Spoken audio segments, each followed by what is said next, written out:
킹콩님들 안녕하십니까? 대한신장학회 홍보위원을 맡고 있는 이정원입니다. 오늘의 주제는 학교 소변검사에서 단백뇨와 혈뇨가 나왔을 때의 의미와 어떻게 대처할지 알아볼 텐데요. 오늘 함께할 교수님 모셨습니다. 교수님 안녕하세요. 네, 안녕하세요. 한림대학교 성심병원 소아청소년과 조명현입니다. 초, 중, 고등학교에서 3년마다 의무적으로 건강검진을 하는데요. 이때 소변검사 항목으로 혈뇨와 단백뇨, 경우에 따라 요단검사를 시행을 합니다. 근데 이때 생각보다 이상소견이 있는 아이들이 꽤 많이 오죠. 네, 학교에서 3년마다 학교 소변검사를 하는데 생각보다 이상소견이 나오는 환자가 굉장히 많습니다. 실제로 한 2015년 같은 경우에는 한 3.5%의 학생에서 혈뇨가 나왔었고 1.8% 학생에서 단백뇨가 나왔습니다. 이런 경우에는 결과지에 혈뇨 몇 단계 혹은 혈뇨 양성 아니면은 단백뇨 몇 단계, 단백뇨 양성, 경우에 따라서는 콩팥병 의심, 병원에 꼭 갈 것을 권고받게 됩니다. 네, 교수님 말씀하신 것처럼 이제 혈뇨 몇 단계, 단백뇨 몇 단계 이렇게 구체적으로 나오는데요. 단계가 높을수록 혈뇨, 단백뇨가 많다는 의미죠. 네, 맞습니다. 이렇게 단계가 높을수록 혈뇨나 단백뇨가 소변에 더 많이 섞여 있다는 것을 뜻합니다. 소변에는 실제로 피하고 단백질이 조금씩 있는데 그게 정상 범위를 넘어섰을 때 그때 이제 혈뇨나 단백뇨가 있다고 얘기를 합니다. 혈뇨는 검사에서 일반적으로 1+ 이상이면 비정상이라고 생각을 하는데 실제로 눈으로 봤을 때 소변 색깔이 콜라색이나 선홍색으로 나오는 경우도 있고 이런 경우는 유관적 혈뇨라고 얘기를 하는데 눈으로 봤을 때는 아무 이상이 없는데 검사를 했을 때 소변에서 피가 섞여 나온다라고 되어 있는 경우도 있습니다. 이를 현미경적 혈뇨라고 하고 학교 소변검사에서 이상이 나오는 경우는 이런 경우가 대부분입니다. 단백뇨를 말씀드리면 단백뇨는 일반적으로 1+ 이상을 비정상이라고 얘기를 하는데 소변이 얼마나 농축되어 있냐에 따라서 결과가 조금 달라집니다. 외래 환자에서 학교 검진 이상으로 굉장히 많은 환자들이 오는데요. 단백뇨의 경우에는 그 소변의 비중이 굉장히 중요한 것 같습니다. 예를 들면 저희가 간장 한 방울이 간장 종지에 떨어지게 되면 이제 까맣게 나오기 때문에 심하지 않은 단백뇨도 굉장히 많이 나오는 것처럼 보이게 되고 반대로 이제 세수대야에 떨어지게 되면 실제로 단백뇨가 있어도 없는 것처럼 보일 수 있기 때문에 저희가 단백뇨가 있는 경우엔 특히 소변의 비중을 같이 보고 판단을 해야 될 것 같습니다. 그렇다면 중요한 것은 이런 검사, 혈뇨나 단백뇨가 나오는 검사 결과가 의미하는 질환들이 있을 것 같은데요. 학교 소변검사에서 혈뇨나 단백뇨가 나오면 여러 가지 질환들을 생각을 해봐야 됩니다. 일시적인 혈뇨나 단백뇨, 그러니까는 혈뇨나 단백뇨가 한 번 나오고 그 뒤에는 계속 괜찮다고 하면은 크게 걱정하실 필요는 없습니다.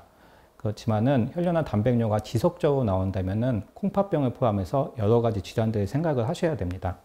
아무 증상도 없는데 왜 콩팥병 얘기를 하냐 뭐 이렇게 생각하실 수도 있는데 실제로 콩팥병은 초기에는 아무 증상이 없고 검사를 했을 때 혈뇨나 단백뇨만 조금 보이는 경우들이 많습니다. 그렇지만 이런 질환들은 시간이 지나서 굉장히 나쁜 경과로 흘러갈 수 있기 때문에 조기에 발견하는 것이 굉장히 중요합니다. 그러면 혈뇨나 단백뇨로 오는 아이들에서는 어떠한 원인 질환들이 있나요?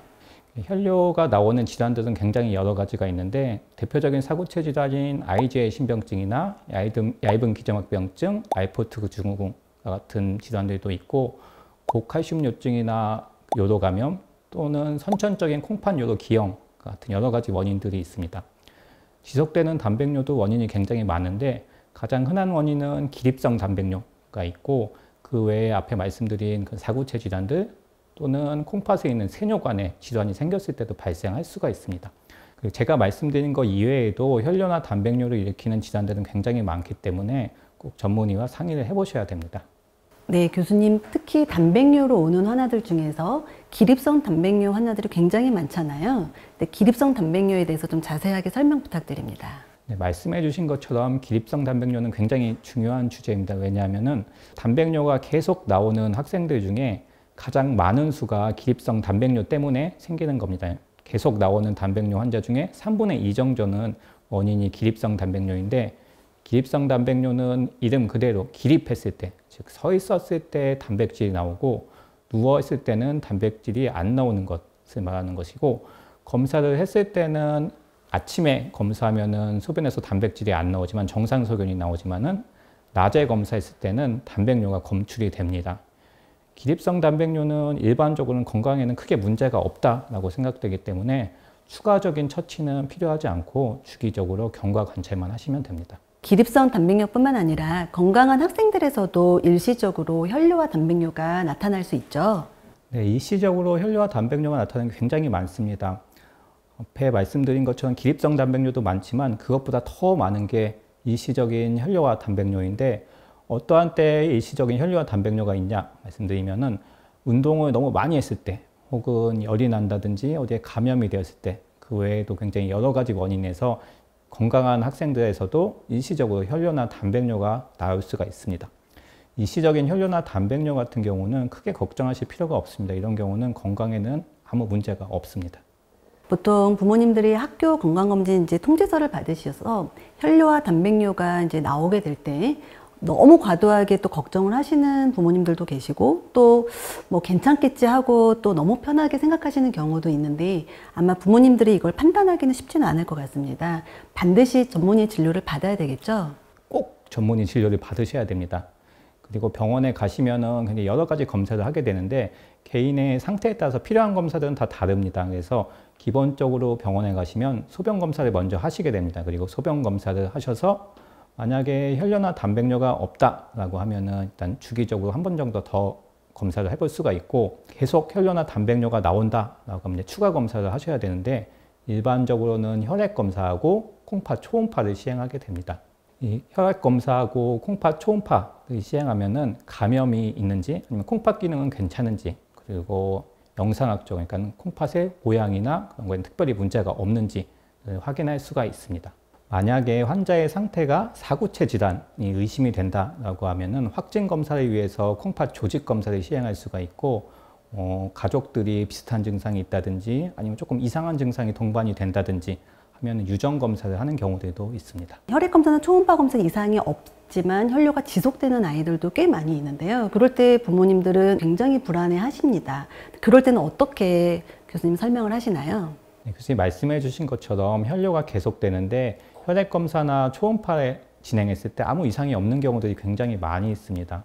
이럴 때는 정확하게 진단명을 알려드릴 수가 없는데, 그러면은 학생들이나 아니면 부모님들께서 굉장히 불안해 하십니다.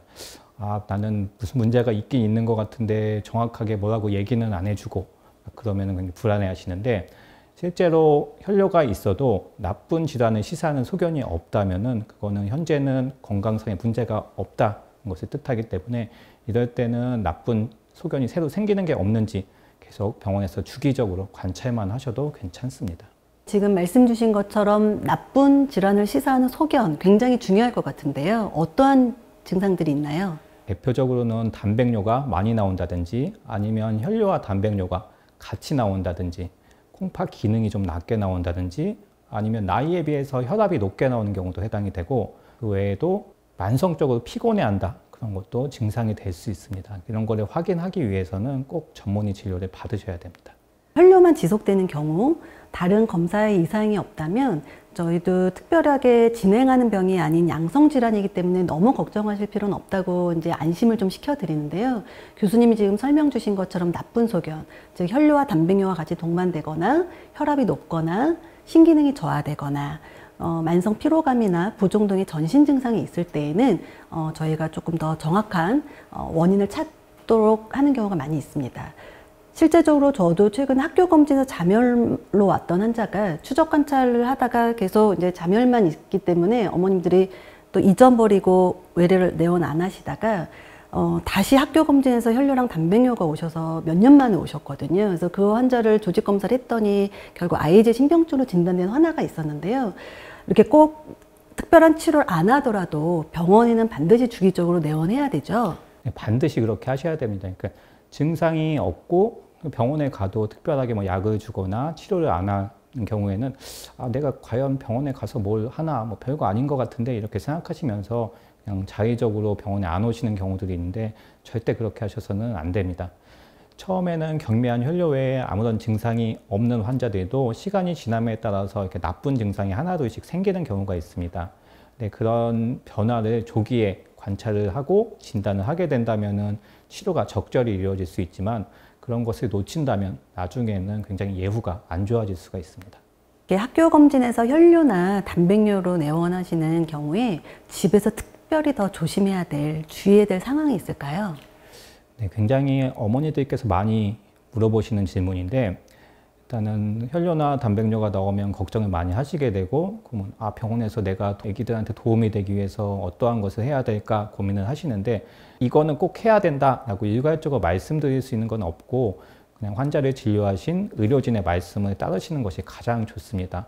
콩팥에 어떤 게 좋다는 건강보조식품이라든지, 아니면은 뭐 단백질 먹으면 안 좋으니까는 단백질은 조금만 먹어야 된다든지, 그러니까 이런 식으로 이렇게 오히려 잘못된 행동을 하면은 더 나쁜 결과가 발생할 수도 있습니다.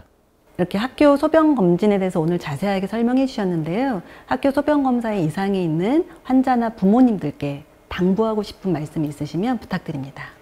네, 학교 소변 검사에서 이상 소변이 나오는 학생들이 굉장히 많습니다. 굉장히 많기 때문에 우리 아이만 그렇구나 이렇게 걱정하실 필요는 없고, 그렇지만 증상이 없어도 절대 이거 괜찮겠지라고 무시하고 병원에 안 오고 그렇게 하지 마시고 꼭 병원에서 진료를 받으셔야 됩니다.